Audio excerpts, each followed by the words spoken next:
السلام علیکم ورحمۃ اللہ وبرکاتہ۔ سلام کب اور کس کو نہیں کرنا چاہیے؟ جو شخص نماز یا قرآن پڑھ رہا ہو اسے سلام نہ کرو، اور جو لوگ قرآن شریف یا آواز یعنی بیان وغیرہ سننے سنانے میں مشغول ہو انہیں بھی سلام نہ کرو۔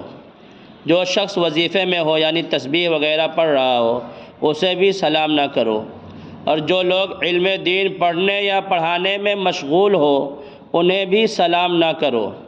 جو شخص پاخانہ یا پیشاب کر رہا ہو یا کھانا کھا رہا ہو اسے بھی سلام نہ کرو، اور اذان اور تکبیر کے وقت کسی کو سلام نہ کرو۔